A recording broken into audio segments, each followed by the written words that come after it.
weigh very well in excess of 4, in some cases up to 10 tons. Another remarkable feature of these stone blocks is that the stone itself is a very hard andesite, which is an extremely strong volcanic rock. Many of these stones have a very smooth surface, sharp edges, and corners. These are science totally incompatible with the idea that simple stone tools could have been used to shape these giant monoliths. The provenance of these enormous stones is unknown. Some people speculate that these stones would have belonged to an earlier megalithic construction that stood on this precise spot before the pyramidal feathered serpent was built. If you notice the presence of several of these large megalithic stone blocks embedded within the structure of the pyramid itself, this is very telltale evidence that these stones were reused, must therefore have belonged to a much earlier and older layer of construction, very well being thousands of years earlier than the site itself.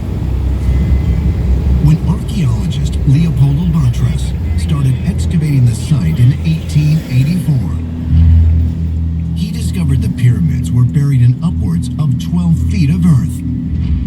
He surmised that only a catastrophic event could account for the devastation. It was covered under a deep layer of earth. And we have to ask why. How did it get covered in so much dirt? It would require an enormous amount of time for nature to do it, unless you have a catastrophic flood involved. You have to ask yourself, was there some big cataclysm that occurred here in prehistory? Possibly even the Great Flood that is spoken of in various mythologies around the world?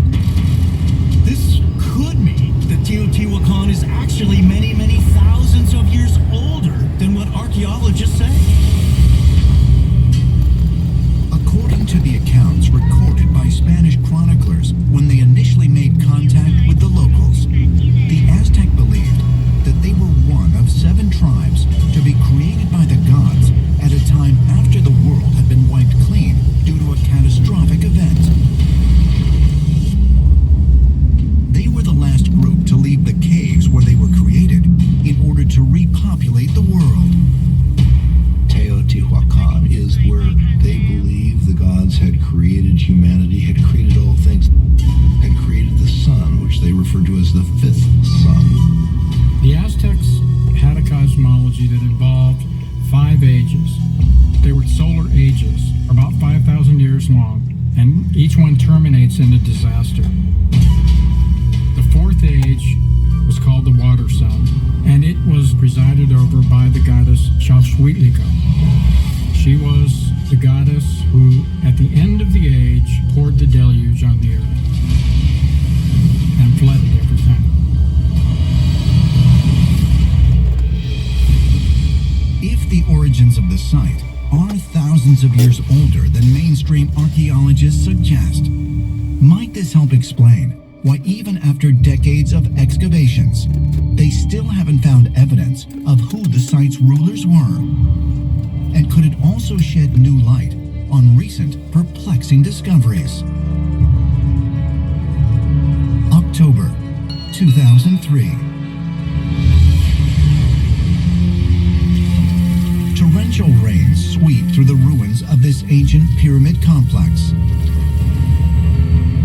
leaving a 3-foot-wide sinkhole at the foot of one of the site's most important structures, the Temple of the Feathered Serpent. Archaeologists immediately begin exploring the cavity. What they found is a tunnel leading from outside the temple all the way to about center line underneath the temple. It was very filled in, probably by the Teotihuacanos themselves, but it's been a slow process to excavate. Halfway through down the tunnel, we find these 2 chambers on either side.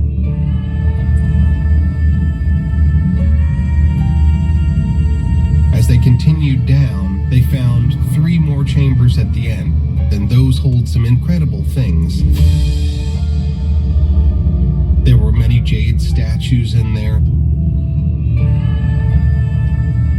and ceramics.